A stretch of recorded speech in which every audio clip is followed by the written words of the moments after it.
Bonjour à toutes les personnes qui viennent nous regarder en ce moment. Je suis David Soares. Nous commençons maintenant le spectacle de la foi. Aujourd'hui, R.S. Soares viendra avec une parole très intéressante pour que vous compreniez à quel point est nécessaire la fidélité. La fidélité, comme beaucoup peuvent le penser, ce n'est pas simplement l'acte d'être fidèle dans votre mariage. Mais la fidélité vient intrinsèquement, elle vient de votre intérieur. La fidélité, de savoir une chose et continuer parce que vous savez que vous avez à faire. Le mari doit être fidèle à sa femme. La femme doit être fidèle à son mari. Les personnes doivent être fidèles à leurs paroles et à tous leurs contrats. Quand la personne commence à sortir de la ligne que Dieu veut, commence à être infidèle. Et l'infidélité est le motif pour lequel Dieu réalise la bénédiction de la vie de la personne ou permet que la personne sauve parce que dans l'infidélité, Dieu ne parvient pas à agir. Voyez, mon invitation pour vous est ouvrez votre cœur, permettez que Dieu entre, laissez les paroles de Dieu entrer. Et là, parole très spéciale viendra dans votre vie. R.S. Soares va maintenant venir vous apporter une parole positive sur la fidélité.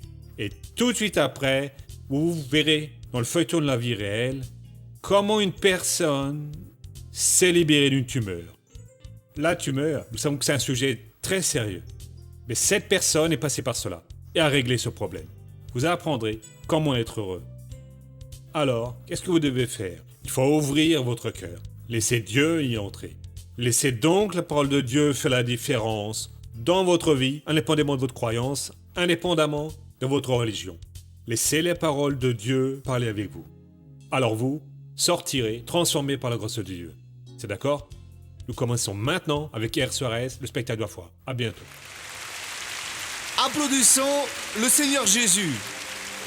Avec de la joie, nous devons toujours nous présenter avec joie devant Dieu. Mais non pas avec cette joie naturelle, mais plutôt avec celle que nous recevons quand nous entendons la parole de Dieu. Dès la première fois, quand Dieu nous rend visite, c'est cette joie qui nous donne une espérance, qui nous donne cette certitude qu'avec le Christ, nous allons vaincre.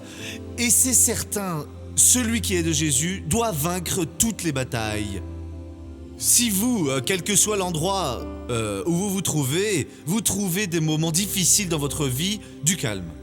Ce nuage sombre va passer, vous pouvez en être certain, cette tempête passera. Et la parole de Dieu qui va être destinée à votre cœur aujourd'hui même, doit vous aider et vous aider beaucoup. Nous prêchons la parole partout dans le monde et Dieu va le confirmer avec des signes qui se suivent. Et aujourd'hui, cela ne va pas être différent ici, non. Laissez-moi vous dire une chose importante. Dans la première lettre de Paul aux Corinthiens, au chapitre 16, l'apôtre Paul parle là de deux choses importantes. La première que vous allez comprendre, c'est à propos du jour que les chrétiens gardaient, bien que nous ayons déjà parlé plusieurs fois ici qu'ils se réunissaient le premier jour de la semaine, qui est le dimanche, qui est le jour de la résurrection de Jésus. Et l'autre, c'est à propos des offrandes. Première épître aux Corinthiens 16, le verset 2. Que chacun de vous, le premier jour de la semaine, le dimanche, mette à part chez lui ce qu'il pourra. Il y a une traduction. Selon ce que Dieu l'a fait prospérer. C'est ici. Selon ses moyens. Et également, cette autre traduction déclare « Suivant la prospérité que Dieu lui accordera, afin que lorsque je viendrai, les collectes ne soient point à faire. » Ainsi, l'apôtre Paul profitait de ces réunions pour collecter des fonds comme nous tous le faisons. Mais il voulait que le peuple grandisse un peu dans la foi et que le peuple de Dieu travaille avec l'Esprit de Dieu. Et comme Dieu le faisait prospérer jusqu'au samedi, car alors il travaillait même le samedi, ils étaient chrétiens et les autres venaient du monde païen. Ils n'étaient pas juifs, seuls les juifs ne travaillaient pas le samedi. Il voulait que le premier jour de la semaine, que ces convertis retirent une partie de tout ce que Dieu leur avait donné et l'apportent à la maison de Dieu. Je crois que quand le peuple de Dieu grandira dans son engagement avec le Père, l'œuvre du Seigneur, on ne va pas plus avoir besoin de faire des offrandes. Et donc 2 choses ici. C'est le premier jour de la semaine, qui était le dimanche, qu'ils se réunissaient. Chacun mettait sa part, c'est-à-dire il vient et remet. Et ce qu'il peut épargner. Et donc ils avaient un objectif, ils travaillaient et servaient Dieu de cette manière, conformément à leur prospérité. Il n'y avait pas ces histoires de faire un emprunt pour faire une offrande, non mes amis, non. Vous parlez avec Dieu, il donne, vous remettez. Et il n'y avait pas cette affaire de tomber dans l'esprit de cupidité, non, parce que si je donne, je vais recevoir plus. Et ainsi, beaucoup font naufrage dans la foi.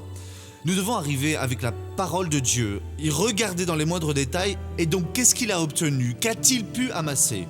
Ainsi, on peut comprendre qu'il avait un objectif, ils étaient ainsi motivés, mis au défi de croître, de lutter et obtenir plus. Et donc, ce qu'ils pouvaient amasser, ils le mettaient de côté, conformément à leur prospérité, en accord avec ce que Dieu les a fait prospérer. Oh, mon frère, j'ai besoin de faire une grande offrande, prête-moi un peu d'argent. Non, ce n'est pas une offrande. Dieu ne fait pas votre sacrifice. Pas besoin de demander cet emprunt pour pouvoir faire cela, non. À moins que dans un autre cas, Dieu l'exige. Dieu est le Seigneur et vous ne pouvez rien dire. Ça veut dire que dans un cas précis, Dieu peut diriger la personne. Mais ce n'est pas la règle, non. La règle, c'est que Dieu prospère. Vous avez un but, Dieu parle avec vous, Dieu vous donne. Et avec joie, avec satisfaction, vous gardez, vous venez et remettez. Quoi de plus ici ? Afin qu'on n'attende pas mon arrivée pour faire les collectes. Il est nécessaire que le peuple de Dieu devienne mature. Cela fait du bien, et quand le peuple de Dieu sera devenu mature, nous allons parvenir à vaincre au nom de Jésus. Mais quoi ? Vaincre quoi ? Les défis que Dieu nous donne. Nous n'avons pas à lutter pour vaincre l'ennemi. Si vous êtes en pleine lutte pour vaincre l'ennemi, vous êtes en retard. Nous avons déjà vaincu l'ennemi par le biais de Jésus. Nous n'avons pas à vaincre l'ennemi d'aucune manière. Jésus l'a mis en déroute. Il est déjà défait, éternellement mis en déroute, vaincu. Dieu l'a mis sous terre, sous nos pieds, pour que nous le piétinions. Il n'y a donc pas cette lutte. La Sainte Bible est très claire. Que 1000 tombent à ton côté, 10 000 à ta droite, et rien ne t'atteindra. Je vous ai donné l'autorité pour marcher sur les serpents et les scorpions, et sur toutes les puissances de l'ennemi, et rien ne pourra faire de mal. Celui qui travaille pour Dieu est entouré par le pouvoir de Dieu, et le malin ne peut le toucher. Si celui-ci vous touche, alors votre foi est petite, votre foi est faible, votre foi n'est pas biblique, et ainsi votre foi ne pourra pas vous protéger. Nous allons donc nous réveiller et nous allons prendre cette décision au nom du Seigneur Jésus. À présent, mettez cela dans votre cœur. Est-ce que je pratique la foi biblique ? Cela, c'était la foi biblique, selon ce qu'on peut garder. Ils étaient motivés. Les premiers prêcheurs, ceux qui ont appris avec le Seigneur Jésus, poussaient le peuple à agir avec foi. Si vous pratiquez une foi où vous ne faites que croiser les bras, où vous laissez les choses se produire, vous ne pratiquez pas une foi biblique. Cela, c'est une foi religieuse. Chaque jour, nous devons devenir être meilleurs. Chaque jour, nous devons être capables de vaincre. Chaque jour, nous devons jeter à terre toutes les tentations. Les tentations qui viennent du corps, qui viennent de l'âme, qui viennent de tous les aspects de notre vie, car de toutes ces choses, les Écritures disent que nous sommes plus que des vainqueurs au nom de Jésus. L'ennemi essaie toujours de vous vaincre, que votre cas est différent. Mais votre cas est pareil à n'importe quel autre cas. Parce que votre Dieu, c'est le Seigneur qui est l'unique.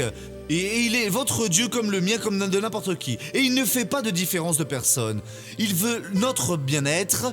Et bien que nous soyons différents les uns des autres, pas juste en apparence, il n'en existe pas de pareil, mais aussi intérieurement, il veut se réaliser à travers nous tous. Et la beauté, c'est cela, nous tous, différents, mais de la même espèce, en louant Dieu, on peut vaincre au nom du Seigneur Jésus de Nazareth, selon la prospérité que Dieu lui accordera. Luttez, mon frère, parce que Dieu veut votre prospérité. Dieu ne veut pas que vous passiez votre vie sans les biens nécessaires, sans vous réaliser, et il va vous donner cette bénédiction au nom de Jésus. Amen. Regardons maintenant le feuilleton de la vie réelle.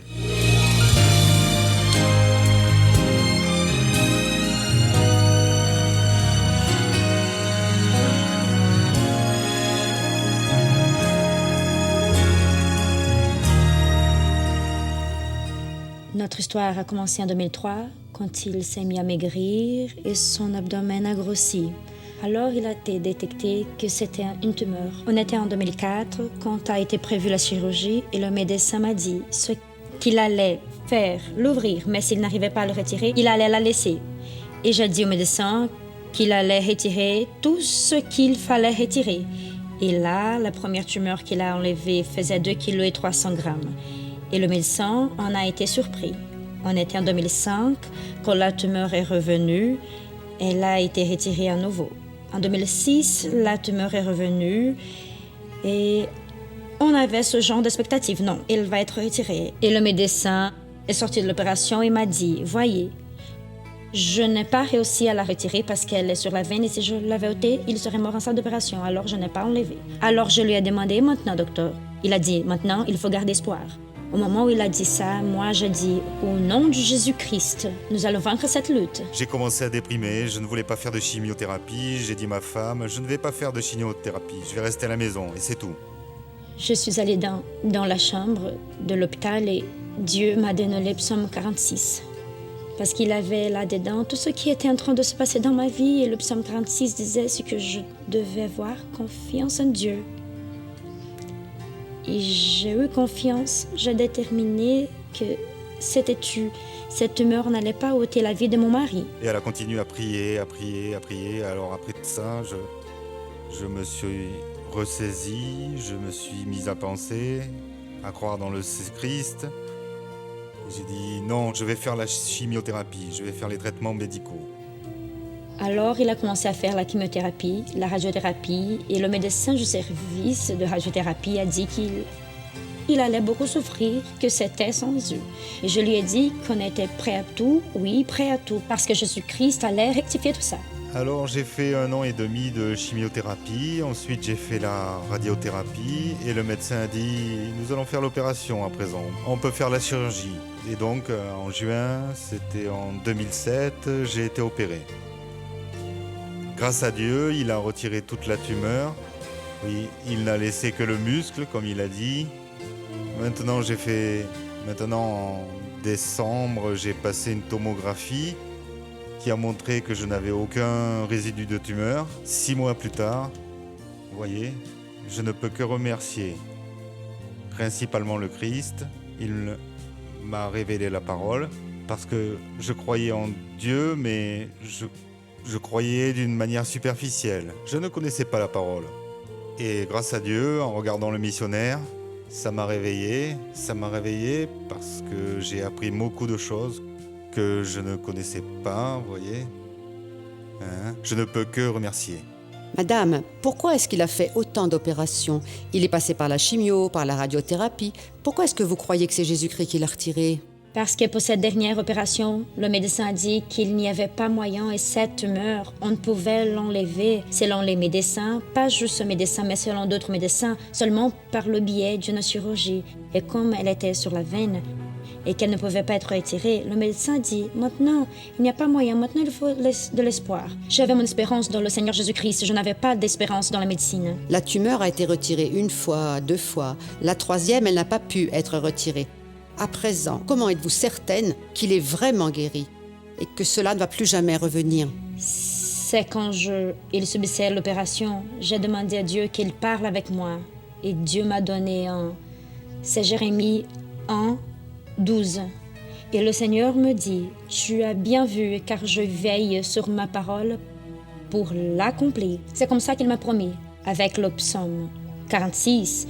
Et le jour de l'opération, on était alors en juin 2007. Il m'a fait cette promesse qu'il veille sur sa propre parole, que j'allais surmonter tout ça, qu'on allait, avec certitude, on allait vaincre. Parce qu'aucune maladie ne nous appartient. Jésus-Christ a emporté sur lui toutes nos infirmités, et la certitude parce que je crois dans le Dieu vivant et tout-puissant qui peut tout. Monsieur, vous qui êtes aussi dans le domaine médical, vous croyez beaucoup à la science. Qu'est-ce que vous diriez à une personne qui ne connaît pas encore le Christ et qui est en train de passer une situation comme celle que vous avez vécue? Eh bien, je peux dire par ma propre expérience qu'elle ne doit pas cesser de croire dans la science, ni plus ni moins, comme les médecins le disent, car ils sont très sceptiques, oui, ils ne croient que dans la science. Et nous devons aussi croire dans notre Père, dans la parole, car elle est vivante, elle est véridique.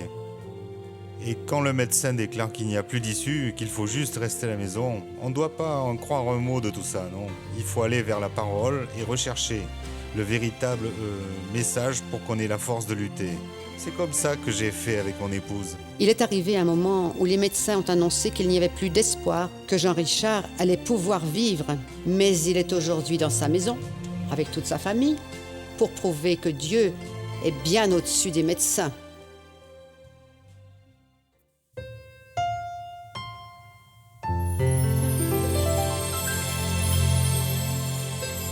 J'ai demandé de prier pour le spectacle de la foi, c'est tout ce que je peux dire. Mais je continue à remercier Dieu pour le nombre de personnes qui m'ont raconté les miracles qui se sont produits, de véritables miracles irréfutables quand on a regardé le spectacle de la foi.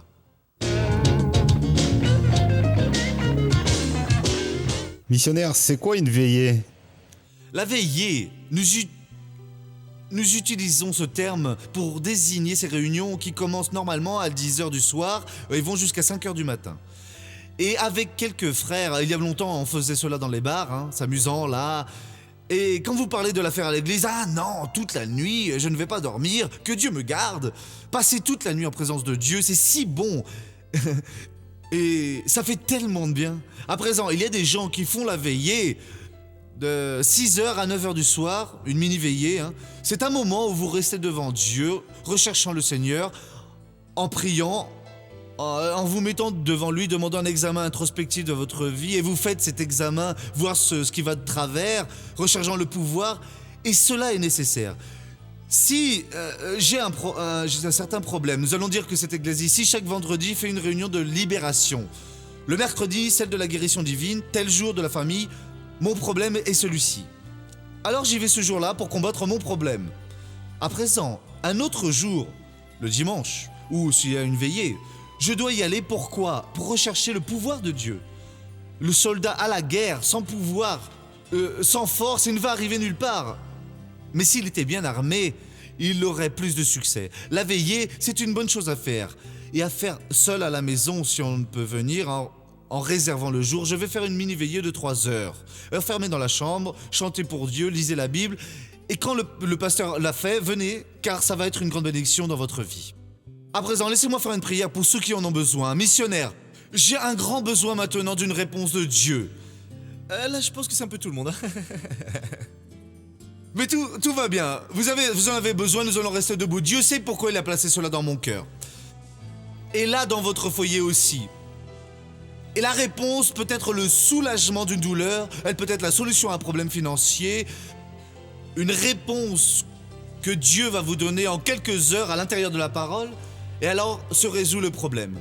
C'est beau quand Dieu vous parle par le biais de la parole. Mes amis, vous n'avez pas de doute. Alors qu'un million de personnes peuvent dire le contraire. Non, je le sais déjà, Dieu a parlé avec moi et il va faire cela ici. Courbez la tête et fermez les yeux. Dieu, nous arrivons maintenant devant toi au nom de Jésus. Et Dieu, je veux te demander que le Seigneur vienne donner la réponse dont cette personne a besoin pour vaincre les problèmes du quotidien auxquels elle est confrontée. Et certains ne sont pas ordinaires. C'est un problème infernal, Père. Il s'est posé sur cette personne un nuage malin. Et elle est entourée. Elle est, ô Dieu, prostrée. Elle est anéantie. Elle est, mon Dieu, dans une situation déplorable. Et je te demande à présent, viens libérer cette personne de cette dépression, de ce trou où elle est tombée. Mon Père, cette personne qui aimait tellement la vie, qui avait plaisir à se faire belle, plaisir à être positive, aujourd'hui elle est complètement négative, anéantie. Pour elle, il n'y a plus de joie, mais il n'y avait pas le Père. Et quiconque vit et met sa foi en moi ne mourra jamais. Oh, je veux que cette personne soit debout à présent.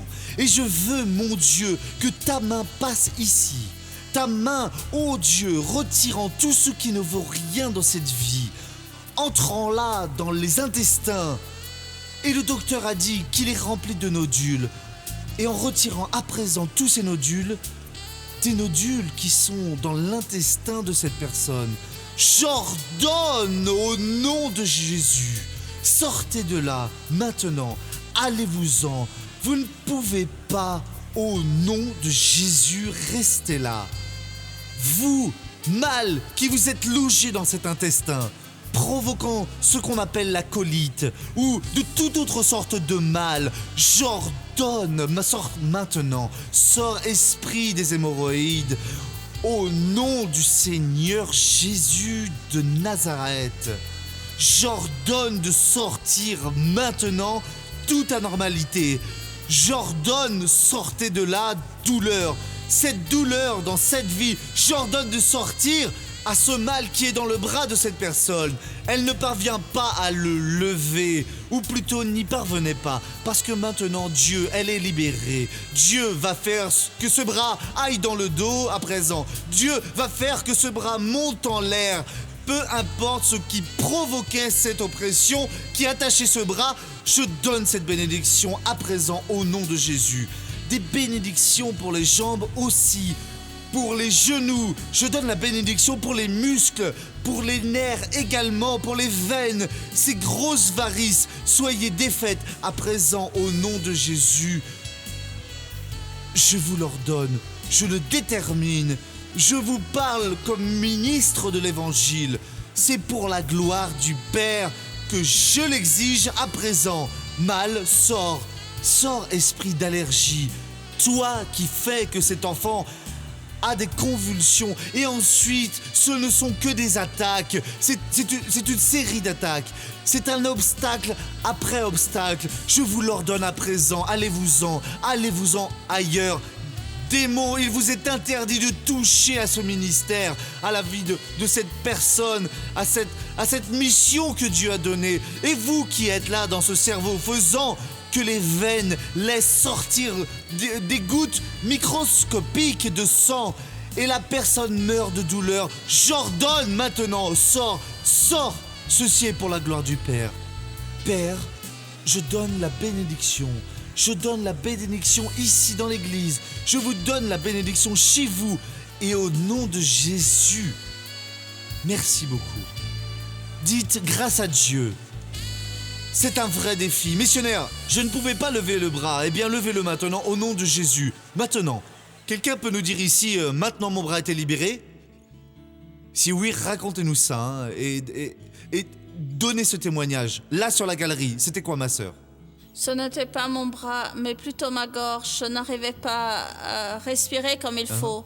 Elle est parfaite. Elle est bien maintenant, tout va bien. Et là, s'il vous plaît, c'était quoi? C'était une douleur ici sur le côté, ici au rein, et c'est parti, grâce à Dieu. Grâce à Dieu. À vous, s'il vous plaît. Douleur au bras, depuis 3 ans, je suis guérie, au nom de Jésus. Amen. À vous, s'il vous plaît, sur la galerie. Hier soir, alors que je lavais ma voiture, j'ai senti une très forte douleur dans le dos. Je n'ai presque pas dormi cette nuit. Et maintenant, en priant, la douleur est passée. Grâce à Dieu. Amen, gloire à Dieu. Là, s'il vous plaît, madame. Mal à la tête, il y a 3 jours. Amen. À vous. Une douleur à la vessie, elle me faisait très mal. À présent, c'est passé, gloire à Dieu. Grâce à Dieu. Asseyez-vous un petit peu, mes amis. Le drapeau jaune, s'il vous plaît, là, tout en haut. Je sentais une douleur dans mon bras, à tel point que je pouvais même pas mettre dans le dos. Mais là, avec la prière, Dieu m'a guéri sur le champ. Amen. Maintenant, laissez-moi faire une prière pour tous ceux qui sont chez eux, pour ceux qui ont besoin d'une prospérité. Parce que cette parole ici des Corinthiens que nous avons vue, première épître aux Corinthiens 16:2, qui dit ainsi, que chacun de vous mette à part chez lui ce qu'il pourra selon ses moyens, selon ce que Dieu lui accordera, afin qu'on n'attende pas mon arrivée. Et Dieu vous veut prospérer. Dieu veut que vous deveniez une personne qui suive les objectifs avec le Seigneur. Et donc laissez-moi parler avec Dieu. Père, je reviens maintenant en ta présence afin de bénir toutes ces personnes, quel que soit l'endroit de ce monde où elles soient, qui ont besoin, mon Père, d'être prospères dans leur vie. En vérité, Dieu, quand la santé n'est pas bonne, quand la prospérité n'est pas là, la personne doit s'examiner parce qu'elle permet d'une certaine manière que l'ennemi agisse dans un quelconque domaine de sa vie ou même de son foyer, dans une quelconque autre partie de notre être. Et je te prie maintenant, Dieu bien-aimé, au nom de Jésus, interviens, jette à terre cette force maligne. Oh mon Dieu, opère dans cette personne. Seigneur, touche cette personne qui est paralysée. Sa colonne, Père, s'est bloquée. Oh, je vais maintenant utiliser le pouvoir que le Seigneur m'a donné. Oh, et au nom de Jésus, je paralyse toute la force de l'ennemi et je dis, mal, sors de cette personne, sors pour ne plus jamais revenir au nom de Jésus-Christ. Bien, je suis de retour pour terminer cette émission d'aujourd'hui, mais il est important que vous compreniez qu'il est nécessaire d'être fidèle. Cette personne a cru que Dieu lui serait fidèle, et c'est pour ça que Dieu a honoré sa foi. La fidélité, c'est croire en ce que Dieu a révélé pour vous. Dieu a parlé avec vous. Dieu a-t-il travaillé dans votre vie? Pour certains, oui. Pour beaucoup de personnes, peut-être en faites partie, à présent, je peux sentir un désir puissant qui a parlé avec moi. Je veux garder cette émission à l'antenne. Je sens que je dois aider cette émission à se maintenir à l'écran. Donc si vous faites partie des personnes appelées par Dieu pour devenir une personne qui parraine le spectacle de la foi, qu'est-ce qu'une personne qui parraine Monsieur David Soares? Les personnes qui parrainent sont un groupe de personnes qui aident financièrement tous les mois à maintenir la diffusion de cette émission. Si vous aussi sentez ce désir, c'est le numéro auquel vous allez appeler à partir de ce moment et vous allez obtenir les informations pour devenir un parrain du spectacle de la foi, pour honorer le compromis que Dieu vient de vous proposer. Dieu est fidèle. S'il vient vous appeler, il va vous donner la sagesse pour honorer ce compromis. Ne vous préoccupez pas. Dieu est le Seigneur de l'or et de l'argent. Ainsi, il peut pourvoir tout ce qu'il est en train de vous promettre. Il faut juste croire. Il faut juste permettre à lui qu'il travaille dans votre vie. À nouveau, ce numéro qui apparaît sur votre téléviseur est là pour que vous puissiez devenir un membre qui parraine le spectacle de la foi. Ok? Voyez, peut-être que je parle des personnes qui disent « Je voudrais, j'aimerais mettre mon nom dans les prières. Comment est-ce que je dois faire ?» C'est vraiment simple. Aussi, vous pouvez appeler ce numéro ou envoyer votre lettre à cette adresse qui apparaît en bas de vos téléviseurs. Et c'est avec le plus grand plaisir que nous la recevrons et que nous y répondrons au nom du Seigneur Jésus. Ok? Que Dieu vous bénisse tous. Nous revenons pour notre prochaine rencontre de cette même chaîne et à bientôt.